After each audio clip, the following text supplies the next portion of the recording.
你哋睇下，啲人成日都唔小心，唔單止冇防火嘅意識，仲周不時就留低啲火種等我有機可乘。不如大家睇下，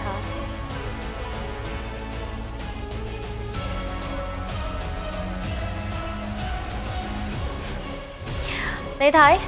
啲人有時煮嘢食又唔睇火，用電器咧就將啲插頭插埋晒一齊。咁就啱晒，唔單止可以引起短路，仲可以導致埋火警添。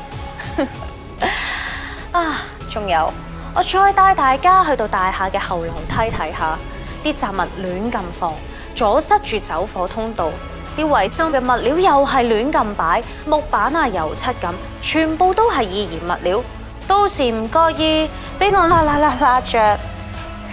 睇下你哋點樣逃生。其實好多大廈咧都冇足夠嘅消防設備，有啲就有，但係冇做定期檢查同埋保養。滅火筒裝飾嚟嘅啫，嚇我唔到㗎。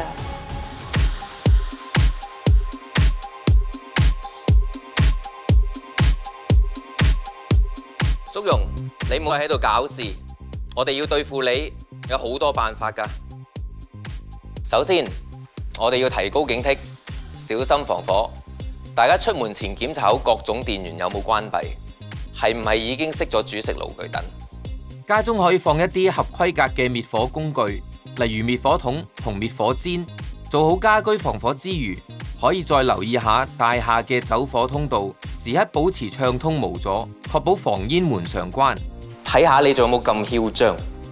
其實公用地方嘅消防設備，例如消防栓同消防喉轆、滅火筒同警報裝置等，業主及法團應委聘註冊消防裝置承辦商，每年為消防裝置及設備進行年檢，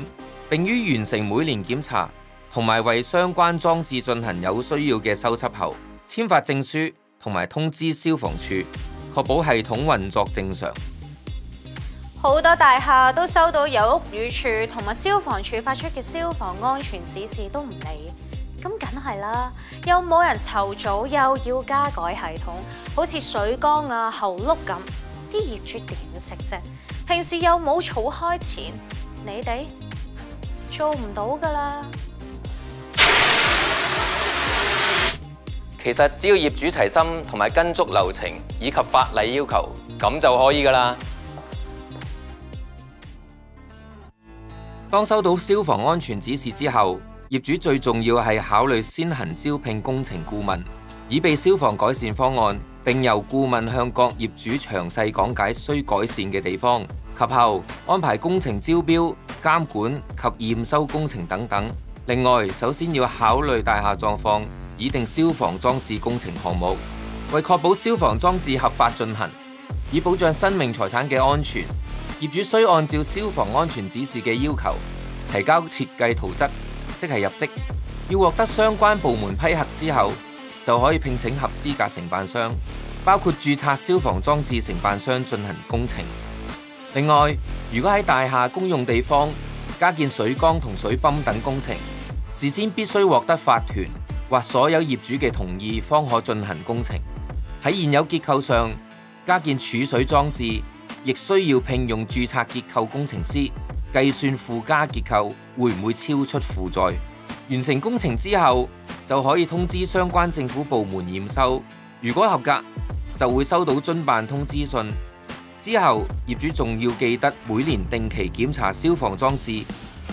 咁就放心啦。大廈嘅消防安全，你我有責。業主之間應該就籌組消防安全改善工程建立共識。業主可以去市建局嘅樓宇復修資源中心，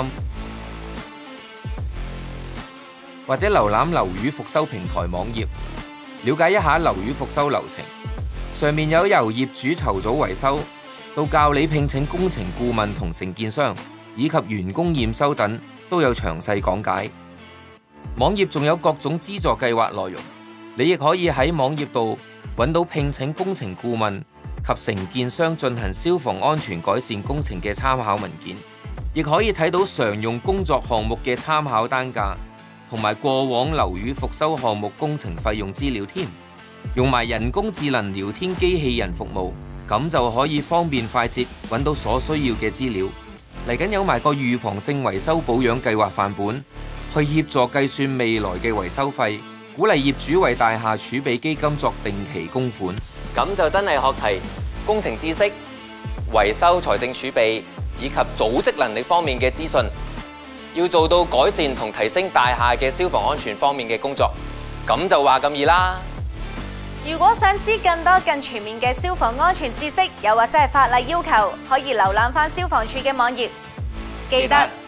消防工程要入職，證明業主你要識。